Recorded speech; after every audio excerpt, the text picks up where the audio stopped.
Dewa Perang Ye Shikai. Bab 1326. Melihat kedua gadis itu kebingungan, Dugu Tianke tiba-tiba tertawa.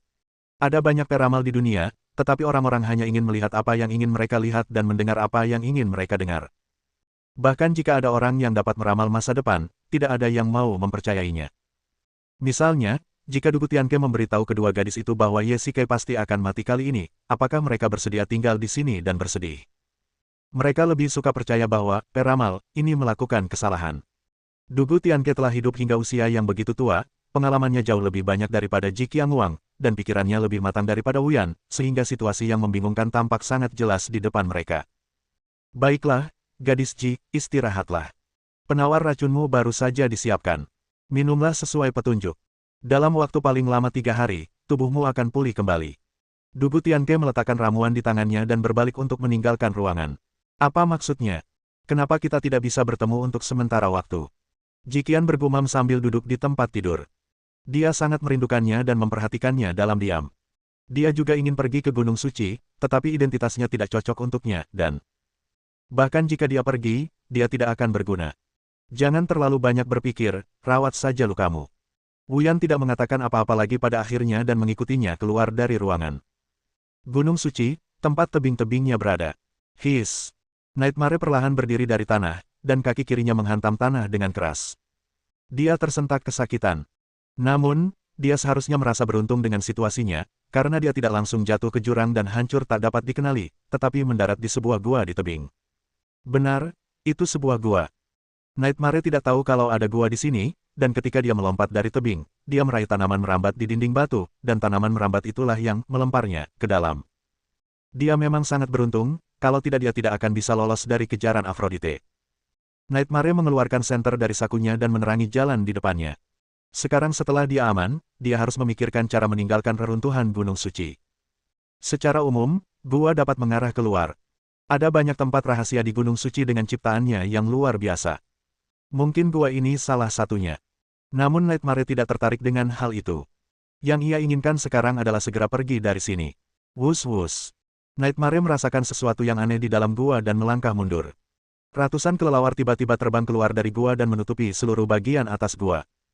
Sepertinya sudah lama tidak ada seorang pun yang datang ke gua ini. Nightmare terus berjalan maju. Lorong itu awalnya semakin menyempit, bahkan sedikit sesak. Kemudian, lorong itu perlahan melebar dan tidak terlalu melelahkan untuk dilalui. Nightmare menyentuh dinding, dan yang mengejutkannya, tidak ada debu di sana.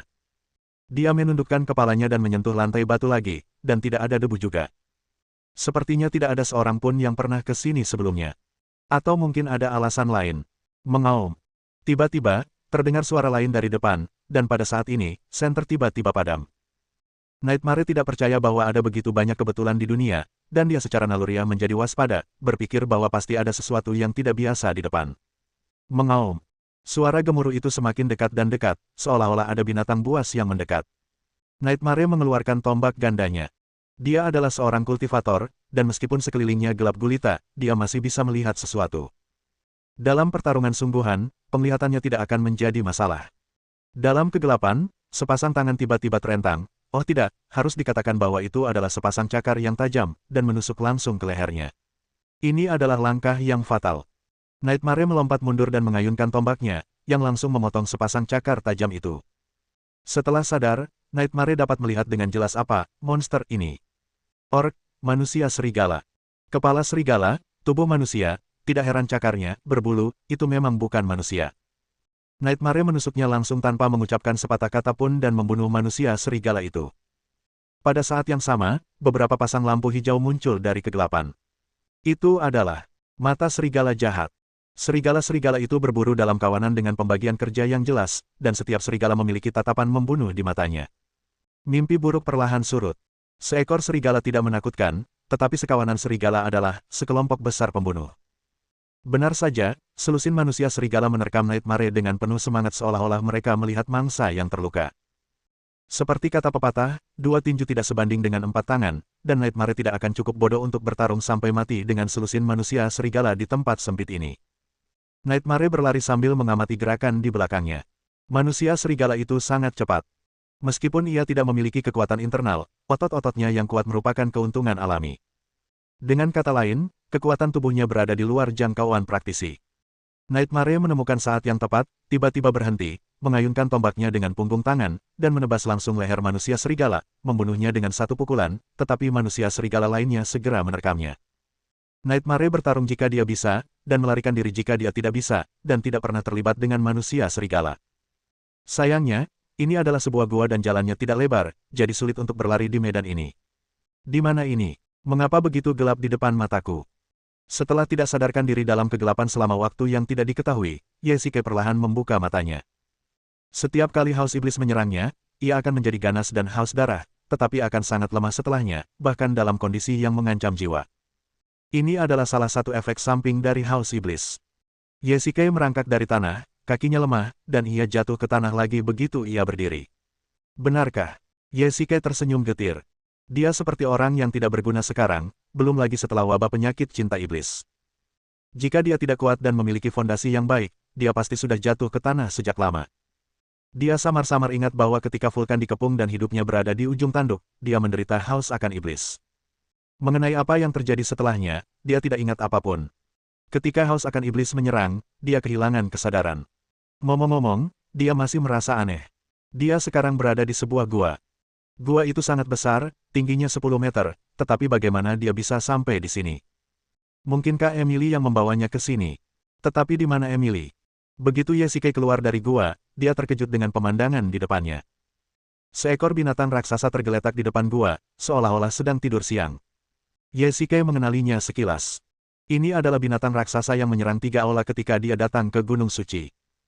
Pada akhirnya, bahkan dengan serangan gabungan dari banyak master, mereka tidak dapat mengalahkan binatang raksasa ini. Yesike tampaknya memiliki ingatan khusus tentangnya, seolah-olah dia pernah melihatnya sebelumnya, tetapi ingatannya sangat samar. Setelah memikirkannya untuk waktu yang lama, dia tidak dapat mengingatnya. Melihat ukuran binatang raksasa ini, itu sudah lebih dari cukup untuk menelannya. Secara logika, Yesike seharusnya takut, tetapi entah mengapa, dia sama sekali tidak takut. Sebaliknya, ketika dia melihat binatang raksasa itu, dia merasa seperti sedang melihat hewan peliharaan. Bab 1327. Yesike masuk dan mengamatinya dengan saksama. Binatang itu benar-benar besar. Bahkan saat tergeletak di tanah, tingginya 2 kepala lebih tinggi dari Yesike.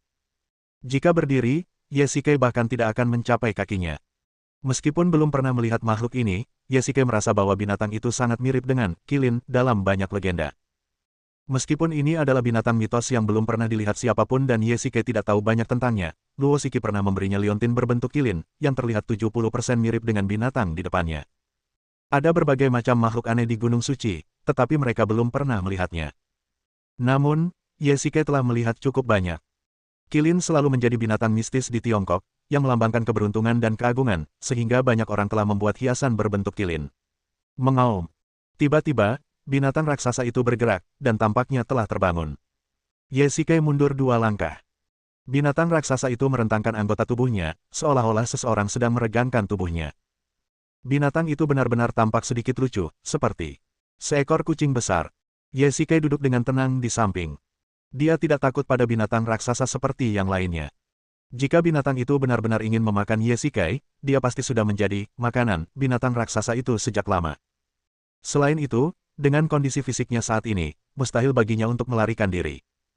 Binatang raksasa itu juga melihat Yesike di sebelahnya. Mereka saling memandang dengan mata terbuka lebar, yang terlihat sedikit lucu. Tepat seperti yang dipikirkan Yesike, binatang raksasa itu tidak menyerangnya, tetapi berjalan mengelilinginya, seolah sedang mengamati sesuatu. Apa yang sedang dilihatnya? Yesike juga sangat penasaran. Mungkinkah ada sesuatu yang istimewa di tubuhnya yang menarik perhatian binatang raksasa ini? Yesike melihat sekeliling dan setelah keluar dari gua, ada gunung di atasnya dan jurang di bawahnya. Dia seharusnya berada di dataran ketika dia pingsan, yang berarti bahwa binatang raksasa inilah yang membawanya ke atas. Namun mengapa hal ini terjadi? Binatang raksasa itu tiba-tiba melompat dan memanjat tebing langsung ke puncak gunung. Yesike cukup penasaran dan berjalan menyusuri jalan setapak di pinggir jalan. Sejujurnya, langkahnya masih sedikit lemah dan perutnya sedikit lapar. Tidak heran. Setiap kali penyakit cinta setannya menyerang, dia akan beristirahat dengan baik dan makan makanan lezat selama beberapa hari sebelum pulih. Kali ini berbeda. Dia tidak makan banyak sejak dia mencapai Gunung Suci. Ketika Anda mencapai puncak gunung, Anda dapat melihat hampir seluruh Gunung Suci. Indah sekali. Yesike bergumam sambil melihat pemandangan di depannya. Dia telah mengunjungi Gunung Suci berkali-kali, tetapi dia belum pernah melihat pemandangan seperti itu sejelas hari ini. Meskipun begitu, ini seharusnya menjadi puncak Gunung Suci, tetapi mengapa Yesike tidak pernah mendengarnya? Bahkan Jikian tidak pernah memberitahunya bahwa ada tempat seperti itu. Pada saat ini, langit berangsur-angsur menjadi gelap. Yesike mendongak dan melihat awan gelap melayang entah dari mana, menutupi langit di atasnya. Oh tidak, itu seharusnya seluruh Gunung Suci. Matahari bersinar terang beberapa saat yang lalu, tetapi hanya dalam beberapa menit, langit menjadi gelap, dan pasir serta batu beterbangan. Hujan akan turun. Yesike melindungi matanya dengan tangannya. Angin bertiup kencang dan debu hampir masuk ke matanya. Selain itu, jika pakaiannya basah, dia tidak akan punya cara untuk berganti pakaian. Dia hanya bisa bersembunyi di gua terlebih dahulu. Mengaum. Tiba-tiba, binatang raksasa itu melompat dan menghalangi jalan mundur Yesike. Awan gelap berkumpul di langit. Hujan akan segera turun dengan deras. Hei, bisakah kau mengerti maksudku? Aku ingin masuk untuk bersembunyi dari hujan. Yesike berkata dengan keras dan menggunakan bahasa tubuh, tetapi binatang raksasa itu tidak bergerak. Tubuhnya begitu besar sehingga ia langsung menghalangi jalan pegunungan. Ledakan. Tiba-tiba, guntur yang keras terdengar, dan sambaran petir menyambar puncak gunung tepat di depan Yesike, membuatnya takut. Apa kau bercanda? Bahkan jika seorang kultivator tersambar petir, ia mungkin akan langsung berubah menjadi arang. Ledakan, ledakan. Beberapa sambaran petir menyambar lagi, dan semuanya berada di puncak gunung. Yesike mulai bertanya-tanya apakah ada penangkal petir yang dipasang di puncak gunung. Mengapa penangkal petir itu bisa menarik begitu banyak sambaran petir? Disambar petir bukanlah hal yang menyenangkan. Yesike ingin segera turun, tetapi binatang raksasa itu menghalangi jalannya. Aku tidak akan mengatakannya lagi, minggirlah. Yesike ingin mengatakan sesuatu yang kasar, tetapi tidak ada gunanya. Dia tidak berdaya. Dengan tubuh yang begitu besar, dia seperti tembok. Namun, dia segera menyadari bahwa petir itu sepertinya tidak mengenainya, jadi dia merasa lega. Bagaimanapun, tersambar petir adalah kejadian dengan probabilitas rendah, dan ada binatang raksasa di atas kepalanya. Petir itu segera berhenti, dan Yesike menghela napas lega. Awan gelap di atas langit perlahan menghilang, tetapi Yesike terkejut dengan pemandangan aneh di langit ini. Awan gelap memang menghilang, tetapi hanya bagian di atas kepalanya yang menghilang, dan yang terlihat bukanlah matahari, tetapi langit berwarna merah darah, seolah-olah itu adalah kiamat. Yesike bahkan bertanya-tanya apakah akan ada hujan darah dari langit. Apa ini? Sangat menyilaukan. Tiba-tiba, cahaya merah jatuh dari langit dan mendarat tidak jauh dari Yesike. Cahaya merah itu begitu menyilaukan sehingga membuat mata Yesike perih. Dengan kecerahan ini, saya khawatir semua orang di Gunung Suci dapat melihatnya. Apa yang terjadi? Sebelum Yesike sempat menyelesaikan kata-katanya, cahaya merah menimpanya. Ia merasa seolah-olah tubuhnya ditarik ke udara oleh kekuatan yang sangat besar.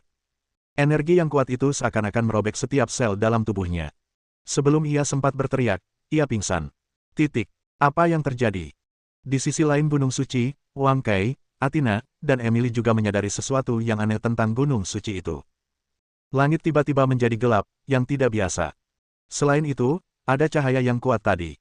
Meskipun mereka berjarak lebih dari 10 km, mereka bertiga dapat melihatnya dengan jelas. Aku juga tidak tahu. Gunung Suci ini terlalu aneh. Sudahlah, ayo kita turun gunung dulu, kata Athena. Ketiganya haus dan lapar. Yang harus mereka lakukan sekarang adalah turun gunung dengan cepat, meninggalkan reruntuhan, lalu membawa orang-orang dan banyak perbekalan dan masuk kembali ke reruntuhan. Dengan cara ini, bahkan jika mereka mencari lebih dari 10 hari sekaligus, tidak akan ada masalah menemukan saat reruntuhan dibuka lagi. Mengaum. Tiba-tiba terdengar suara gemuruh di udara. Suaranya sangat keras, seperti auman harimau atau naga, yang membuat ketiga orang itu ketakutan. Itu teriakan binatang raksasa. Emily berteriak kegirangan, aku benar-benar tidak salah dengar. Binatang raksasa yang membawa Hades pergi yang membuat teriakan itu. Apa kau serius? Kata Wang Kai, selama kita menemukan binatang raksasa itu, mungkin kita bisa menemukan Ye Tua lagi. Apa yang kita tunggu? Ayo pergi. Athena bergegas keluar dengan penuh semangat. Jalan pegunungan sejauh belasan mil hanya ditempuh dalam waktu 20 menit bagi seorang kultivator. Bab 1328. Seolah-olah dia telah mengalami mimpi 1000 tahun, Yesike merasa bahwa dia telah lama tidak sadarkan diri, begitu lama sehingga dia merasa bahwa dia telah terbangun, tetapi matanya gelap tanpa cahaya. Mendengarkan detak jantung dan napasnya sendiri, dia yakin bahwa dia tidak mati. Untung saja dia tidak mati. Yesike telah mengalami begitu banyak hal dan merasa takut, terutama ketika dia ingat bahwa ketika lampu merah menyinari tubuhnya, energi yang kuat hampir mencabik-cabiknya. Ada seseorang di sini, kemarilah dan lihat. Samar-samar, Yesike mendengar teriakan orang-orang di sekitarnya, dan sepertinya merasakan suara sungai yang mengalir.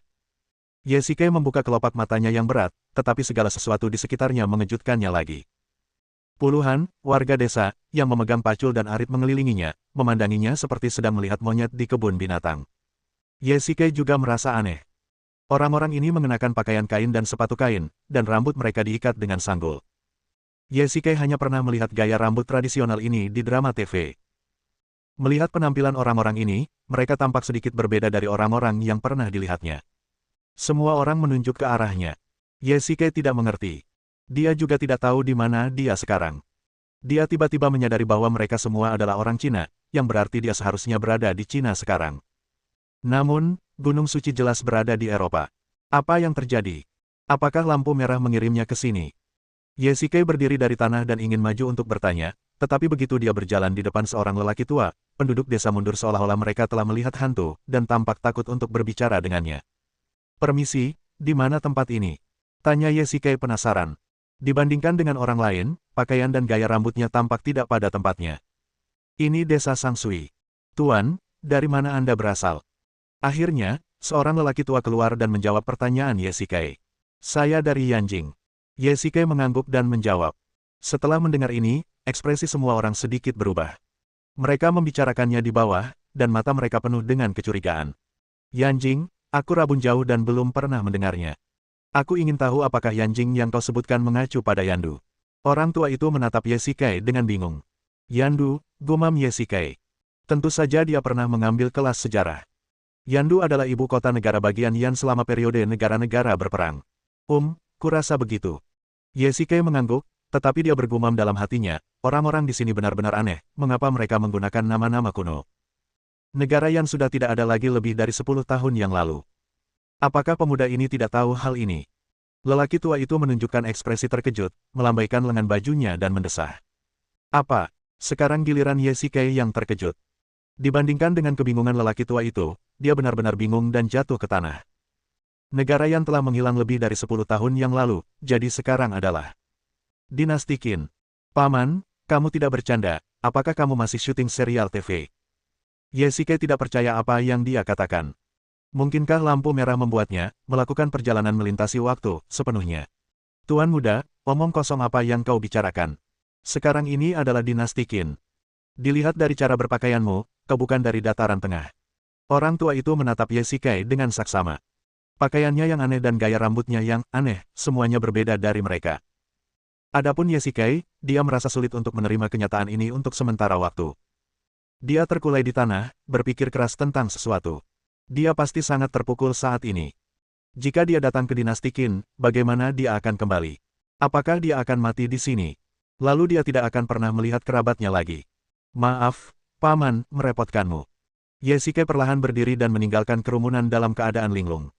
Tidak seorang pun bisa langsung menerima hal seperti itu, dan dia butuh tempat untuk menenangkan diri. "Cepat, kepung mereka." Tiba-tiba, puluhan orang bersenjata pisau panjang dan tombak menyerbu dari kejauhan dan mengepung sekelompok penduduk desa. Yesike memanfaatkan kesempatan itu untuk bersembunyi di balik kerumunan.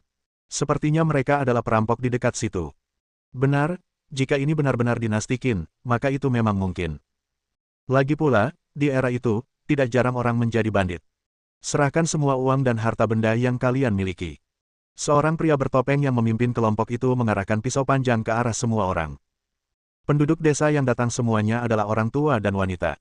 Mereka bukan tandingan para perampok ini dan harus berjongkok di tanah dengan patuh. "Kami tidak punya uang sepeser pun, dan kami bahkan tidak punya banyak makanan tersisa di desa. Kalian bandit jahat benar-benar keterlaluan." Seorang lelaki tua berdiri dan mengumpat pemimpin perampok itu. "Sialan." Pria itu sangat marah hingga menendang lelaki tua itu hingga jatuh ke tanah.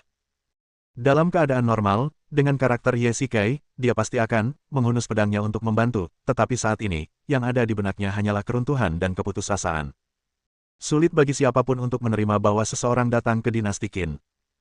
Bahkan saat ini, dia masih berjongkok di tanah seperti sepotong kayu, dengan tatapan mata yang kosong. "Kakek, apakah kamu baik-baik saja?" Pada saat ini, seorang wanita tiba-tiba bergegas keluar dan dengan cepat membantu lelaki tua itu berdiri. Wah, aku tidak menyangka ada wanita cantik di sini. Ketika perampok itu melihat wanita itu, mereka tidak dapat menahan diri untuk tidak mengagumi kecantikannya dan tanpa sadar mengulurkan tangan mereka. Wanita itu mengangkat kepalanya dengan tatapan dingin di matanya dan menepis tangan perampok itu. Selama aku di sini, aku tidak akan membiarkanmu menyakiti kakek. Teriak wanita itu. Ketika Yesike mendengar suara itu, dia mendongakkan kepalanya secara naluriah seolah-olah dia terstimulasi. Suara ini terlalu familiar. Ketika dia melihat wajah wanita itu, dia berdiri seolah-olah dia tersengat listrik. Mereka sangat mirip sehingga Yesike hampir meragukan matanya. Wanita di depannya persis seperti Su Qingyu. Meskipun pakaian dan gaya rambutnya berbeda, Yesike dapat mengenalinya. Gadis kecilku, kau memiliki temperamen yang sangat buruk. Mengapa kau tidak kembali bersamaku? Aku akan membebaskan semua penduduk desa ini, kata pemimpin perampok itu sambil memegang pisau panjang. Meskipun mata wanita itu penuh tekad, dia masih sedikit takut saat menghadapi pisau panjang yang berkilauan itu. Ledakan. Siapa itu? Pemimpin perampok itu memegangi pergelangan tangannya yang kesakitan, dan pisaunya yang panjang terbanting ke tanah. Dia melirik ke arah kerumunan dan kemudian dia mengetahui apa yang menyerangnya. Sebuah batu. Siapa yang melakukannya? Ini aku. Mengikuti sumber suara, mata semua orang tertuju pada Yesike. Batu yang mengenai pisau, selama kekuatannya cukup kuat, dapat menyebabkan cedera serius pada pergelangan tangan yang memegang pisau. Siapa kamu? Aku akan memberitahumu saat kau jatuh ke tanah.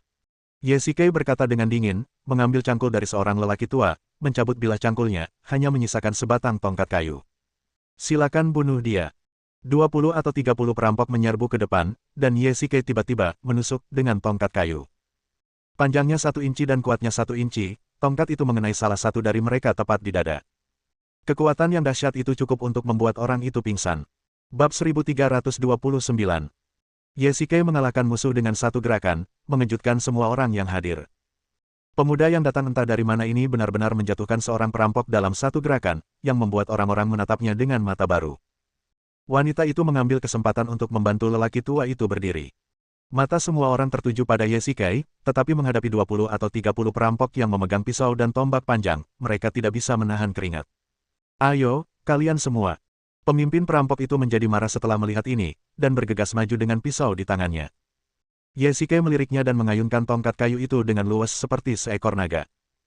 Tongkat itu kuat, dan jika digunakan dengan baik, kekuatannya cukup untuk melukai lawan dengan serius. Sambil mengayunkan tongkat kayu, Yesike dengan mudah mengenai lengan pemimpin perampok itu. Pisau panjang di tangannya langsung jatuh ke tanah. Dia mengayunkan tongkat kayu itu dan memukul kepalanya dengan keras. Seluruh orang itu terbalik di udara dan jatuh ke tanah. Kakak, kamu baik-baik saja. Beberapa perampok melangkah maju dan mencoba membantunya berdiri, tetapi bagaimana mungkin Yesike melewatkan kesempatan ini? Dia menggunakan serangkaian teknik tongkat untuk memukulnya, dan lebih dari selusin perampok tersungkur ke tanah bahkan sebelum mereka sempat mendekatinya. Sialan. Pemimpin perampok itu menahan rasa sakit di dadanya dan berdiri dari tanah. Sebelum dia sempat bereaksi, sebuah tongkat kayu tergantung di atas kepalanya. Saudaraku, oh tidak, pahlawan, tolong selamatkan nyawaku. Pemimpin perampok itu menelan napasnya, jantungnya berdebar kencang, takut Yesike akan menghancurkan kepalanya dengan sedikit kekuatan. Semua saudara di sekitarnya dirobohkan olehnya sendirian, yang menunjukkan betapa kuatnya seni bela diri pria aneh di depannya. Keluar dari sini sekarang. Yesike tentu saja tidak ingin mengambil nyawa mereka. Dinasti Qin tidak seperti zaman modern.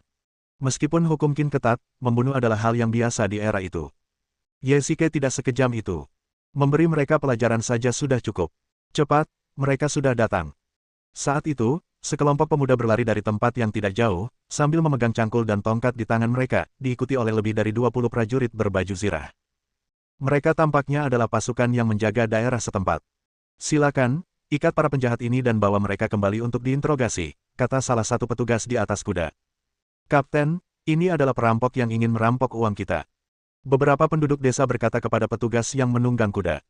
Yesike menatap pria itu, yang tinggi dan kuat, dengan ekspresi heroik di wajahnya dan tampak sangat agung.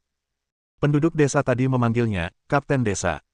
Di pasukan dinasti Qin, 5 orang membentuk satu kelompok dengan seorang pemimpin regu, 10 orang membentuk satu regu dengan seorang pemimpin regu, 5 regu membentuk satu desa dengan seorang pemimpin desa. Jadi pemimpin desa memiliki sekitar 50 prajurit di bawah komandonya. Jika itu adalah sebuah desa, memiliki begitu banyak prajurit yang ditempatkan di sana akan lebih dari cukup. 20 perampok itu segera diborgol dan dibawa pergi dari tempat kejadian oleh tentara. Paman, apakah kalian baik-baik saja? Di mana anak itu? Melihat perampok-perampok itu dibawa pergi oleh tentara, para pemuda dan setengah baya yang bergegas datang juga datang dan bertanya tentang situasi keluarga mereka. Pada saat itu, para pemuda dan setengah baya dalam keluarga itu pada dasarnya adalah petani, bekerja di ladang pada siang hari. Sedangkan para lansia, wanita dan anak-anak dalam keluarga, mereka akan melakukan pekerjaan lain. Ketika mereka mendengar bahwa ada perampok, para pemuda dan setengah baya ini mengambil peralatan pertanian mereka, memberi tahu pasukan pemerintah, dan bergegas bersama-sama. Ketika mereka melihat bahwa keluarga mereka aman dan sehat, mereka menghela napas lega. Tuan, terima kasih atas bantuanmu tadi. Wanita itu berjalan mendekati Yesike dan membungkuk, tetapi Yesike tidak menjawab. Dia menatap lurus ke arah wanita itu. Wanita itu sangat mirip dengan Su Qingyu sehingga Yesike bahkan menduga bahwa Su Qingyu juga telah melakukan perjalanan waktu. Tuan muda, apakah Anda baik-baik saja? Melihat ini, wajah cantik wanita itu memerah dan dia memalingkan kepalanya, seolah-olah dia malu. Ahem, maaf, kamu terlalu mirip dengan seseorang yang kukenal. Yesike menggelengkan kepalanya, menyadari kesalahannya sendiri. Dia merasa sangat menyesal. Takdir begitu indah sehingga bahkan setelah melewati dinasti Qin, dia masih bisa menemui hal seperti itu. Tunggu sebentar. Pada saat ini, petugas berkuda datang dan mengarahkan tombaknya ke Yesike. Siapa kamu? Aku tidak pernah melihatmu di desa Sangsui. Petugas itu memarahi, di mana kartu identitasmu? Apa itu kartu identitas berfoto? Yesike sedikit bingung. Dia telah melakukan perjalanan ke dinasti Qin secara misterius dan tidak mengerti banyak hal. Tanpa paspor, kamu bisa jadi mata-mata. Aku lihat kamu pakai baju aneh, dan menurutku kamu bukan orang baik. Seseorang, bawa dia pergi juga. Yesike panik. Dia bisa menjelaskannya, tetapi dia khawatir orang-orang ini tidak akan mempercayainya. Namun, dia tidak memiliki apa yang disebut kartu foto. Apa yang harus dia lakukan? Berhenti. Pada saat itu, wanita itu berjalan mendekati Yesike dan berkata kepada petugas, meskipun pemuda ini bukan dari desa Sangsui, dia tidak sadarkan diri saat kami melihatnya. Dia pasti sangat terkejut. Jika dia tidak melawan para perampok, penduduk desa akan terbunuh. Saya tidak menganggap pemuda ini orang jahat. Yesike tiba-tiba merasa hangat di hatinya. Dia tidak pernah menyangka bahwa wanita yang sangat mirip dengan Su Qingyu ini akan berbicara untuknya di saat kritis. Apa yang kau katakan masuk akal. Petugas itu menyingkirkan tombak di tangannya dan mengangguk sedikit. Siapa namamu? Kamu Sike. Asalmu dari mana? Ini. Yesike ragu-ragu. Dia tidak bisa mengatakan bahwa dia berasal dari Yanjing. Tuan Ye baru saja mengatakan bahwa dia berasal dari bekas Yandu. Wanita itu melangkah maju dan menjelaskan. Desa Sangsui terletak di Kabupaten Hanoi, dan kedua tempat itu berjarak 1.500 mil. Bagaimana Anda bisa sampai di sini sendirian? Mata petugas itu berkilat curiga dan dia bertanya. Yesike merasa sulit untuk menjawab. Dia tidak bisa mengatakan bahwa dia jatuh dari langit. Saya pikir Tuan Ye pasti sangat terkejut dan tiba-tiba tidak dapat mengingat apapun. Saya harap Anda dapat mengerti. Baiklah, aku, Sangguan Jian, juga seorang pria yang murah hati. Pemuda ini tampak seperti seorang pejuang dengan keterampilan yang luar biasa. Dia seharusnya sudah berlatih sebelumnya. Mengapa kamu tidak mencari pekerjaan di bawah akunku? Mengenai kartu identitas, tidak akan sulit untuk mendapatkan yang baru. Petugas itu mengangguk. Terima kasih, Jenderal. Terima kasih banyak. Wanita itu mengangguk berulang kali, seolah-olah orang yang diuntungkan bukanlah Yesike, tetapi dirinya. Baiklah, nak, ikutlah denganku. Kurasa kau cukup terampil. Jika kau bergabung dengan tentara, kau seharusnya bisa meraih prestasi di medan perang.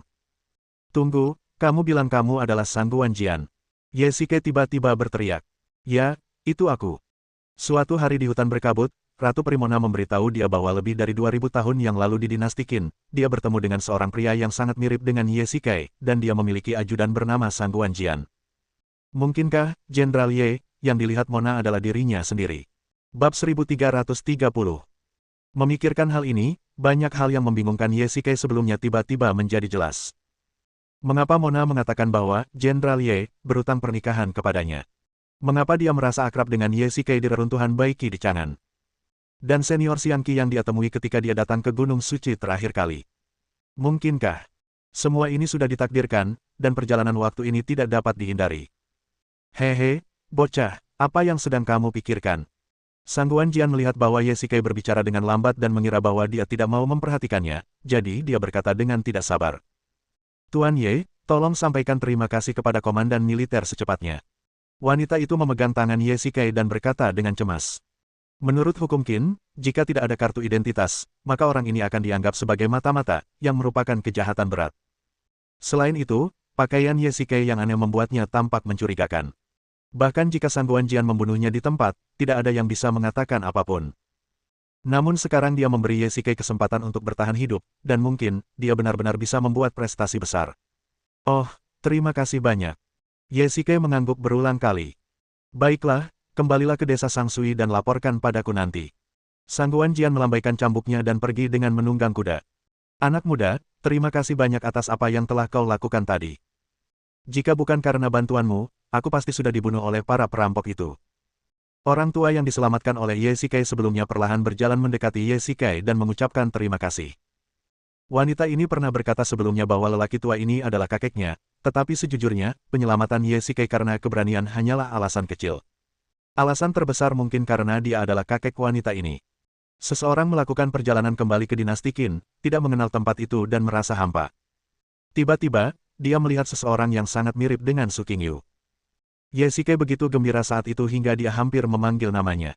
Ya, Tuan Ye, terima kasih telah menyelamatkan kakekku. Aku sangat berterima kasih padamu. Ahem, aku harus berterima kasih padamu, nona muda. Kalau kau tidak berbicara mewakiliku tadi, aku pasti sudah ditangkap oleh petugas itu. Ye Shikai mengangguk dan berkata, aku belum menanyakan namamu. Dia Ling Han. Jadi kamu bukan Su Qingyu. Jejak kekecewaan melintas di mata Ye Shikai. Betapa dia ingin mendengar nama ini lagi. Namun, dia segera menyadari bahwa dia telah melakukan perjalanan melintasi waktu, jadi orang-orang di sini bukanlah orang-orang yang dia kenal. Tidak peduli seberapa mirip dua orang itu, mereka ditakdirkan untuk menjadi dua orang yang berbeda. Tuan, apa yang Anda katakan? Ahem, tidak ada apa-apa. Ye Shikai segera menggelengkan kepalanya. Tuan muda Ye, jika Anda tidak keberatan, saya ingin mengundang Anda kembali ke tempat tinggal saya yang sederhana untuk makan malam sederhana. Bagaimana menurut Anda? Ini bukan ide yang bagus. Ye Shikai ingin menolak, tetapi penduduk desa di belakangnya juga membujuknya untuk tetap tinggal. Pahlawan ini bertindak dengan berani dan menyelamatkan banyak penduduk desa. Kita harus memperlakukannya dengan baik. Salah satu pemuda menghampiri Ye Shikai dan mengucapkan terima kasih dengan mengepalkan tangannya. Ya, orang pemberani harus tetap tinggal. Tinggal. Semua orang setuju, dan Ye Shikai merasa sulit untuk menolak kebaikan semua orang. Sebaiknya kau tinggal saja. Lagi pula, bukankah kau berjanji akan bergabung dengan pasukan bersama Kapten Sang Guan? Tentu saja, kau harus kembali ke desa terlebih dahulu. He Ling Han juga membujuk. Kalau begitu, saya minta maaf karena mengganggu. Modern. Nightmare, ada apa denganmu? Ratu Iblis penghancur jiwa melangkah maju. Nightmare kini berlumuran darah dan bekas luka. Luka di lengannya sangat dalam dan tampak sangat menakutkan. Aku baik-baik saja. Nightmare terbaring lemah di tanah, bernapas dengan ringan. Dia baru saja menghancurkan sarang manusia serigala dan berjuang keluar dari gua, yang menghabiskan terlalu banyak energi internal. Selain itu, dia belum makan atau minum selama sehari, jadi kekuatan fisiknya benar-benar terkuras habis. Miun dan Moji buru-buru meminta penjaga rahasia untuk membawakan air. Setelah mereka mengirim Jiqian ke Sekte Gu, mereka segera memobilisasi semua tenaga kerja yang tersedia, membawa cukup persediaan untuk 15 hari, dan segera memasuki Gunung Suci. Ini di Eropa, wilayah Istana Dunia Bawah, dan tidak sulit untuk mengumpulkan mereka.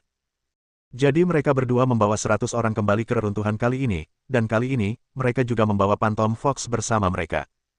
Alhasil, begitu aku memasuki reruntuhan itu, aku melihat Nightmare, penuh luka, terhuyung-huyung di jalan. Setengah jam kemudian, aku tidak menyangka kau akan datang juga. Ketika Nightmare melihat Phantom Fox lagi, dia langsung melupakan bekas luka di tubuhnya. Jika aku tidak datang, dan kau meninggal di sini, siapa yang akan mengambil jasadmu? Huan Hu senang sekaligus marah, tetapi bisa melihat Nightmare lagi sudah merupakan akhir yang baik. Lukanya bisa disembuhkan perlahan, tetapi tujuan perjalanan ini tetap untuk menemukan Ye Shikai, lalu membunuh kedua wanita itu, Aphrodite dan Doris. Dengan begitu banyak penjaga rahasia di sekitar, bahkan pertarungan satu lawan satu akan cukup untuk membuat mereka kelelahan. Huan Hu sangat marah sehingga dia bersumpah untuk membunuh kedua wanita itu dan membalas luka yang diderita Nightmare. Tapi di mana kita harus mencari mereka sekarang? Masalah terbesar yang mereka hadapi adalah mereka tidak dapat menemukan jejak Ye Shikai dan yang lainnya. Menurut rencana sebelumnya, mereka seharusnya meninggalkan Gunung Suci. Mungkinkah ada terlalu banyak penyergapan di jalan yang datar, sehingga mereka gagal?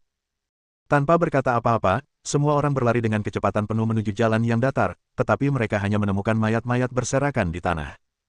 Tentu saja, mayat-mayat ini semuanya adalah anak buah Aphrodite. Tidak ada mayat Yesikei, Wang Kai, atau Athena, yang berarti mereka semua masih hidup. Bagus, mereka seharusnya baik-baik saja. Bos diberkati dengan kehidupan yang beruntung. Aku tidak percaya sesuatu akan terjadi padanya. Mihun berkata dengan keras, dan semua orang mendapatkan kembali kepercayaan diri mereka. Hal terpenting adalah Doris dan Aphrodite belum meninggalkan reruntuhan. Apa artinya ini? Itu berarti mereka masih mencari jejak Yesikei. Kalau tidak, jika mereka benar-benar berhasil, mereka pasti akan meninggalkan reruntuhan Gunung Suci sesegera mungkin. Puncak Gunung Suci. Kita sudah sampai. Athena terengah-engah dan menjadi orang pertama yang sampai di sana, tetapi tidak ada apapun di sana kecuali tanah hangus, tentu saja, kecuali binatang raksasa yang berjemur di bawah sinar matahari di dekatnya. Apakah itu raksasa yang kau bicarakan? Athena tidak takut, tetapi berbalik dan bertanya. Ya, begitulah. Wang Kai berkata dengan gembira. Sudah lama ia tidak melihat binatang raksasa ini. Tampaknya tidak ada perubahan pada binatang itu. Ketika melihat 3 orang datang, binatang raksasa itu tidak bereaksi sama sekali. Ia mengabaikan mereka bertiga seolah-olah mereka adalah udara. Hades dibawa ke sini olehnya, kau harus percaya padaku. Emily masih khawatir bahwa keduanya akan meragukannya, jadi dia terus menjelaskan. Baiklah, aku percaya padamu, bukankah itu cukup? Athena merasa sedikit kesal dan berkata langsung. Tapi di mana lelaki tua Ye? Wang Kai berjalan mendekati binatang raksasa itu dan berteriak keras. Hei, kemana kau bawa temanku? Mendengar panggilan Wang Kai, binatang raksasa yang tadinya menyipitkan matanya, akhirnya berdiri, mengangkat kepalanya menatap langit, lalu mengeluarkan raungan. Bersambung.